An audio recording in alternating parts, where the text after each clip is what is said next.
This is episode 13 of the Joyful Movement Show, and today we're going to chat about goals, health goals specifically. It's usually around this week that those well-set intentions start to fall by the wayside, so I wanted to help you avoid that feeling of failure and disappointment that can occur when you don't achieve your goals.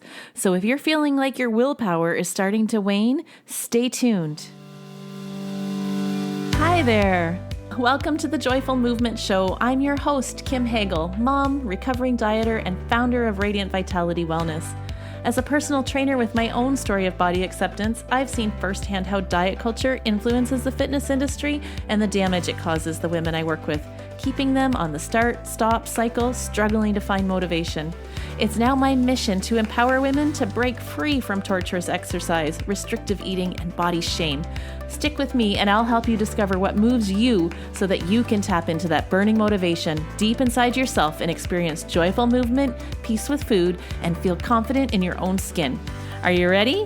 Let's lace up our runners, pop the earbuds in, and go for a walk while we chat.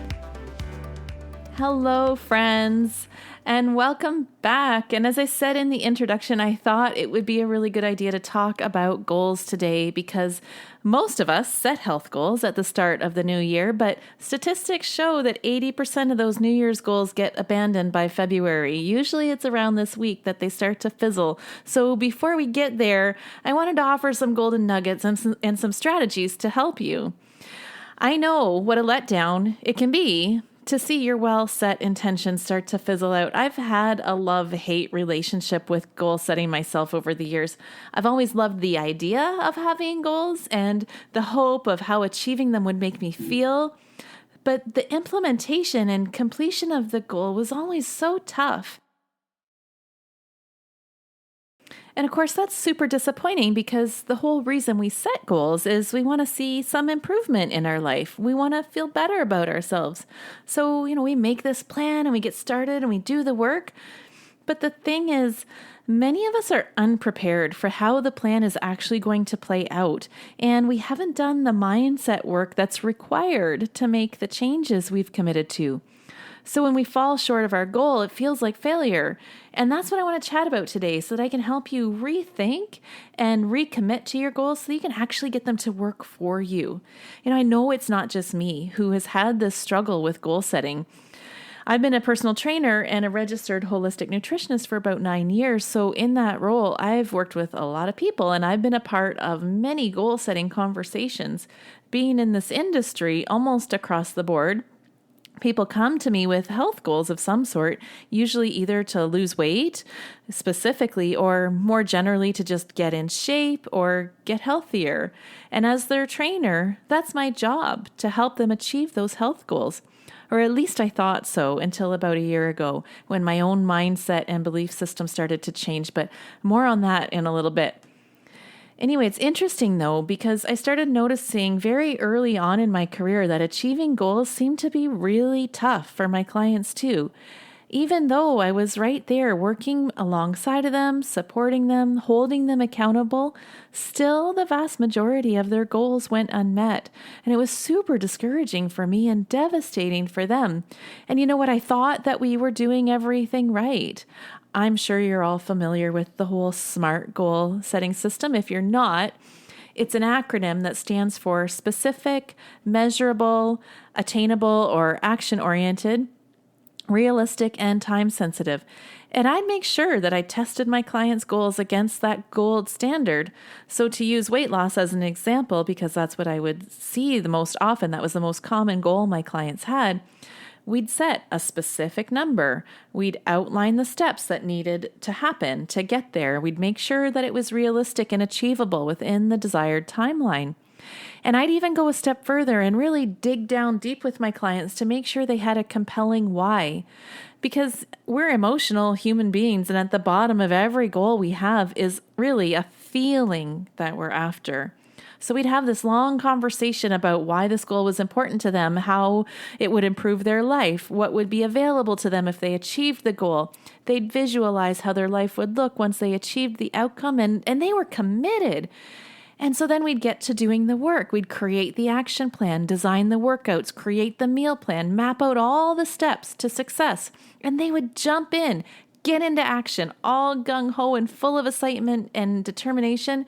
They'd put their best foot forward and really dig into it for a few weeks. And then life would start to get busy again. Things would pop up, social events that would take them off plan, circumstances or stressors that would impact the amount of time they had to work out, and they'd start missing sessions or they'd start slipping on their eating plan.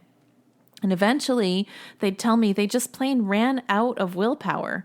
That passion that they had at the beginning would start to fizzle because either they weren't seeing the result they wanted to see, or the work that was required to get the result was just so hard. So they'd give up.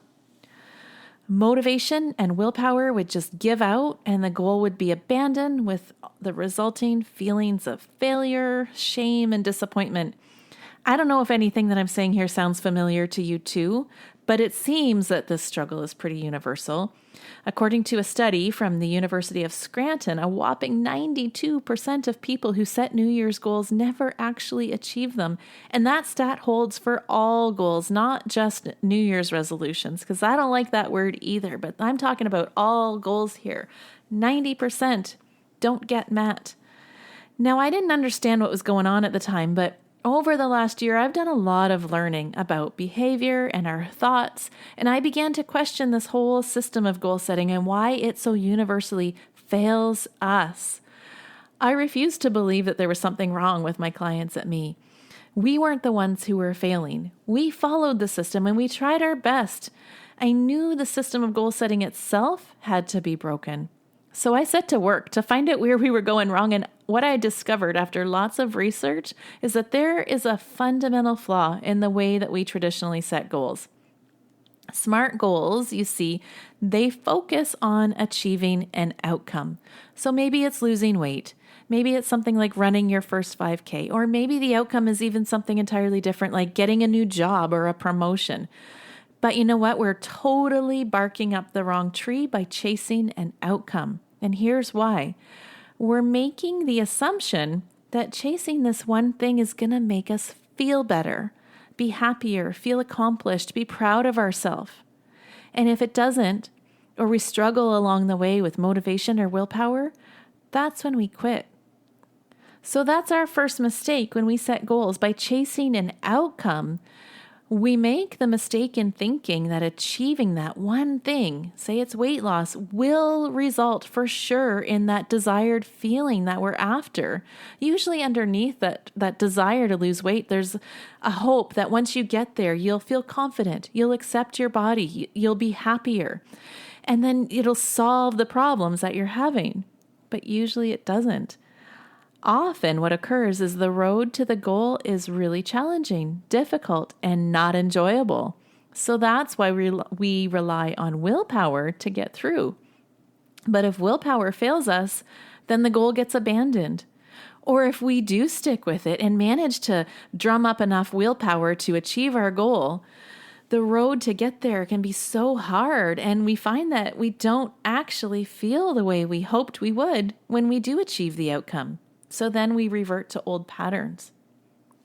So let's talk about this whole issue of willpower, because it seems to be the thing that gets in the way of us not meeting our goals most of the time. And I have some thoughts about willpower. First of all, from a neuroscience perspective, willpower is a really useful survival tactic that our brain can employ to get us through extremely dangerous and stressful situations. Willpower, by definition, means relying on our mental strength to get us through tough times where food is not easily accessible, like a famine, or where we have to be strong and brave to get through some big physical or mental challenge. It's basically the ability of our mind to have endurance in the face of a challenge or threat. But here's the thing. It's meant to be a survival tactic used for a short term to get us through a brief and difficult time. It's not meant to be employed for months on end, and especially when there's no threat to our safety. It was never intended to be a weight loss strategy.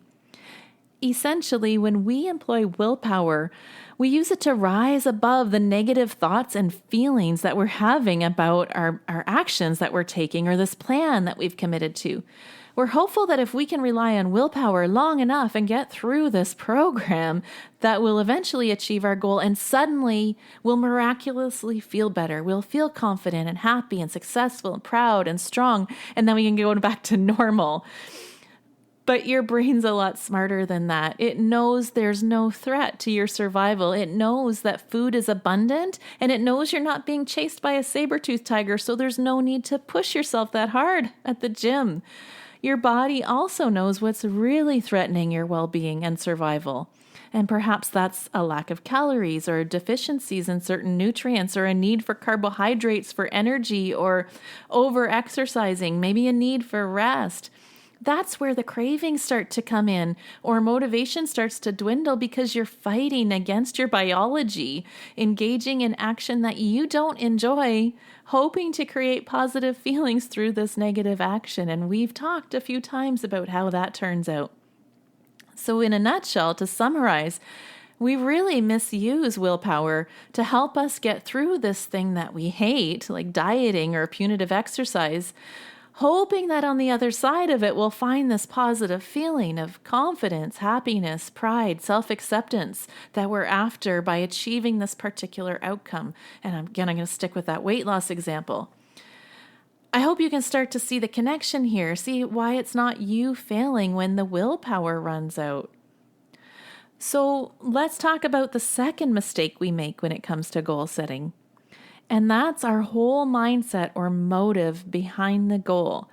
And this is what I was referring to at the start of the episode when I said most of us haven't done the mindset work required of us to achieve our goals. And this is huge right here, guys.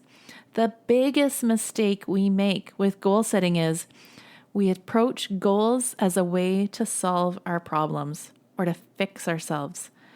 Because really, at the bottom of it, we believe there's something wrong with us that only this one particular outcome can fix. We're approaching goals from a place of lack. Lack mindset is all about fixing your brokenness, not being good enough, and it's based in negativity.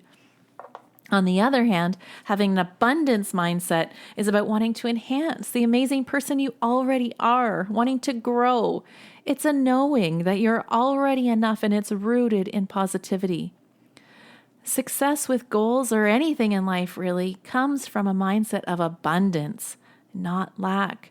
Your goals should help you grow, not change you. Now, going back to the weight loss goal, because that's the most common outcome goal I would hear from clients, and still today as a non-diet trainer, it's still the number one thing people come to me for. So I'm using it today as the main example for that reason. At the bottom of 99% of weight loss goals is a mindset of lack. When it really comes down to it, the desire to lose weight comes from a belief that you're not good enough the way you are, that the only way you're going to be happy, healthy, confident, successful, and worthy is to lose weight.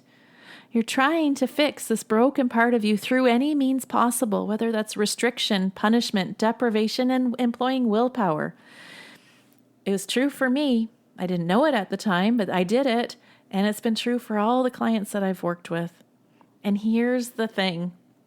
You just can't create a body you love by hating on the one that you have. The pathway to change how you feel about your body, to create a positive body image, is to accept that you're already enough, to acknowledge that your worth is not tied to your weight or your appearance, and to start doing the work of unthinking all those limited beliefs about yourself. Now, I know it's impossible to just flick a switch and decide to love your body today after years of being taught that you must conform to this thin ideal and that weight loss would provide you the answer to all your problems. Those deep-rooted beliefs are in there, and they're hard to let go of. But for now, just know that it's perfectly normal and okay to want to lose weight, to want to change your body, and to be willing to treat your body with kindness as it is today while you do the work on embracing self-acceptance. As an aside, this is the exact work I do in my coaching program, Right Body for Me, and registration's still open. So if you need this change, you want to book a call with me ASAP before registration closes. But how can you get started with goal setting that actually works for you? Well, here's a 5-step system you can follow that will help you set growth-based goals. If you're at home, it'd be helpful to get out a pen and paper and work through this with me as I talk. You can pause as you need to while you answer these questions. And if that's not possible for you right now, then maybe you want to save this podcast for later and come back to it when you've got a little bit of quiet time. So step 1 to growth-based goals that are going to work for you is to start with a feeling. How do you actually want to feel in your body, mind, and spirit? Be really specific here. Use emotions. And then what does that feeling look like for you? Like, how are you going to know when you've achieved it? So for example, if you put down healthy, you want to feel healthy in your body, what does that actually mean? How are you going to know when you've achieved health? What does that mean to you? If you wrote down confident, what does that look like? What's that going to allow you to do? Now, here's a really cool thing is that when we set feeling goals, these aren't long-term goals. They don't take 6 months or a year to achieve. In every moment, you have a choice to take action that's going to move you towards that desired feeling. So it's like instant results, which is amazing. Step number 2 is to take inspired action. So make a list of all the things that you could do that would help you move towards that desired feeling. And remember, you can't create positive feelings through negative action, so don't write down things that you hate doing. Maybe you'll choose to spend more time in nature, spend more time with your friends, eat more wholesome food that makes you feel energized and alive, get enough sleep, prioritize self-care. Sky's the limit here. Just write down anything that you can do that you enjoy that's going to move you closer to that feeling that you actually want to feel. Now, step 3. This is the really big one, and it's your litmus test to know if you're on the right track with your goal setting. You want to get super clear with your intention. What is your why behind the goal? How will your life be better if you feel this way? What are some potential outcomes if you achieve this feeling? Now, don't attach to the outcome, right? These are just possibilities that could happen if you feel this way in your life. But here's the big question you ask yourself. This is how you know if you're on the right track. Is this goal going to help you grow as a person, or are you trying to fix yourself? So remember, you are already enough. You don't need to change any part of you to be worthy. And step number 4 is to create powerful thoughts. So this action that we take, it's inspired by our feelings, but our feelings are actually derived from our thoughts. So we need to think a certain way in order to feel the way we want to feel. So how do you need to think in order to feel that feeling that you're chasing? That's going to inspire you to take the action that you want to take to move towards your goal. Maybe you'll write a thought statement like, I deserve self-care, and when I care for myself, I have more to offer my family and the people I serve. Or maybe it's a thought like, my body feels its best when I fuel it with nutritious food and gentle movement. Or maybe it's taking time to rest helps rekindle my spark and fuels my inspiration. But remember this, the thoughts you write down, they need to be true. This isn't a positive affirmation exercise that, you repeat over and over and hoping someday you'll believe what you write down. It has to be true and believable right now, because that's the only way you're going to cultivate the feeling you want to have. And step number 5 is just to expect resistance. Expect that this is not going to feel easy or natural. This is brand new. And I bet you've never done an exercise like this before, setting feeling goals. So what we're doing here is getting down to the root cause. We're uncovering thoughts and beliefs about yourself, and we're challenging those. So it's normal to feel a little overwhelmed by this. No one's ever taught you how to set goals this way before. So please don't get upset if your brain is reacting to this by blanking out or overthinking. Your brain is really well trained to do what it knows. And what it knows, unfortunately, is diet culture, SMART goals, and actions and outcomes. So even though I've taught you why that doesn't work, and you probably believe it on some level, your brain as yet has not seen the evidence that that's true for you. So just give yourself some time, and maybe you want to come back to this podcast later and try again. It's also normal if your brain still wants you to write down weight loss as the potential outcome of chasing this desired feeling. Diet culture has been telling you your entire life that there's something wrong with you, and the only way to fix this broken part of you is to achieve that ideal thin body. And at this point, it's pretty hard to conceptualize how a healthy lifestyle might look without focus on weight loss. But just keep coming back and asking yourself, what's behind that desire to lose weight? What do I really want? And then put that as the goal feeling and consider how a person who feels that way thinks and acts. Okay, my friends, so hopefully those 5 steps help you to rekindle the spark and maybe even get you rethinking your New Year's goals in a totally different way. For me and the clients I work with, everything changed once we started setting feeling goals and choosing inspired action without attaching to the outcome. It's a much more positive mindset space to live in. It's a lot more empowering. So I hope that you feel empowered and equipped to try this tool out for yourself. Speaking of my clients, this is a great segue into next week's episode. Over the last several weeks, I've been promoting my coaching program, Right Body for Me, and I've had a lot of questions about what it really is, what it's all about. So I thought, who better to answer those questions than the people who've gone through it? And I'm really excited to welcome my first guest to the podcast next week, where we'll be joined by 4 of the women who I've been working with for the last 4 months, and they're going to share what they've learned and how they've grown throughout the program. So I hope you'll tune in for that and be inspired by these lovely ladies. In the meantime, I want to thank you so much for being my people, for supporting this show, and for your willingness to look at things a whole different way so that you can step into your radiant vitality.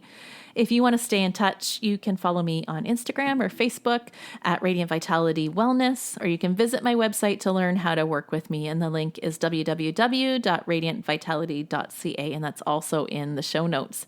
So until next week, my friends, be well and bye for now.